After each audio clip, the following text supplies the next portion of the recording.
مجھے بتائیے حکمت اور دانائی حضور سے بڑھ کر کون جانتا تھا؟ کیسے پیغام دینا ہے، حکمت دانائی کیا ہے، رواداری کیا ہے، یہ حضور کی طرح کون جان سکتا ہے؟ اور کفار مکہ کو سب سے زیادہ تکلیف کس بات پہ ہو سکتی تھی کہ ان کے بتوں کو غلط کہا گیا، اور انہوں نے کہا بھی کہ یہ نہ کریں، ہمارے بتوں کو غلط نہ کریں، بلکہ حضور کے چچا کے پاس آئے، جناب ابو طالب کے پاس، کہ آپ اپنے بھتیجے کو سمجھائیے کہ ہمارے بتوں کے خلاف بات نہ کریں، انہیں کوئی دولت چاہیے تو بتائیں، انہیں کسی خاتون سے نکاح کرنا ہے تو بتائیں، انہیں تخت و تاج چاہیے تو بتائیں، لیکن ہمارے بتوں کو غلط نہ کہیں۔ تو حضور کے چچا حضور کے پاس آ کر کے کفار کی یہ بات سنانے لگے، تو آقا کریم نے کیا کہا، یا امی لو وضع الشمس فی یمینی والقمر علی یساری، میرے چچا اگر یہ سورج کو میرے دائیں ہاتھ پہ رکھ دے اور چاند کو میرے بائیں ہاتھ پہ رکھ دے، اگرچہ ان کے لیے ممکن نہیں ہے، لیکن اگر یہ کر گزریں اور کونین کے خزانے میرے قدموں میں رکھ دیں، میں بتوں کو پھر بھی غلط کہتا رہوں گا، بتوں کو پھر بھی جھوٹا کہتا رہوں۔ میں آپ کو یہ بات بتانے جا رہا ہوں وہ یہ کہ کفار مکہ کو سب سے زیادہ تکلیف اس بات کی تھی کہ کوئی ان کے بتوں کو غلط کہے،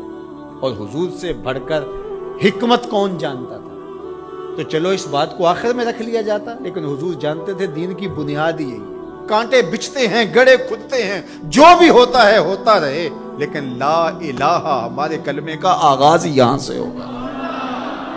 پھر الا اللہ کہیں گے، پوری کائنات بچھ جائے تمہارے لیے، تمہیں آسان قرضے دے دے، تمہارے قرضے معاف کر دے، اس شرط پر کہ تمہاری رواداری اس طرح ہو کہ تم غلط کو غلط نہیں کہو گے، تو ہمیں یہ شرط قبول نہیں کرنی چاہیے۔ مختلف ادوار کے اندر ہر حکمران یہ کرتا ہے کہ وہ رواداری کے نام سے شریعت کی حدود سے تجاوز کرنا چاہتا ہے۔ شریعت کسی کے گھر کی لونڈی نہیں ہے، میرے محبوب کا لایا ہوا نظام۔ 25 دسمبر ہو یا کوئی اور دن، ہولی ہو یا دیوالی یا کوئی اور موقع ہو، غیر مسلموں کے ساتھ ہمیں رواداری کا جو سبق ہمارے دین نے ہمیں دیا ہے، ہمیں اچھی طرح سے یاد ہونا چاہیے۔ ہم نے غیر مسلموں سے رواداری کا طریقہ مغرب سے نہیں سیکھنا، آمنہ کے لال سے سیکھنا ہے۔ تو ہمیں کبھی بھی اس عقیدے سے انحراف نہیں کرنا چاہیے۔ ہمارے آیان اقتدار،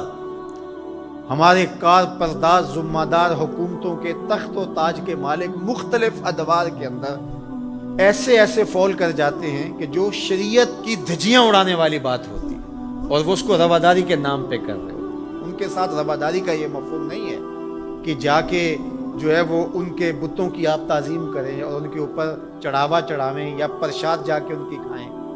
یا اسی طرح جو ہے وہ کرسمس ڈے کے اوپر ان کی تقریبات کے اندر اس طرح شامل ہوں کہ ان کے مذہبی شعار کو آپ جو ہے وہ اختیار کر رہے ہوں۔ تو یہ ہمارا دین اس کی اجازت نہیں دیتا۔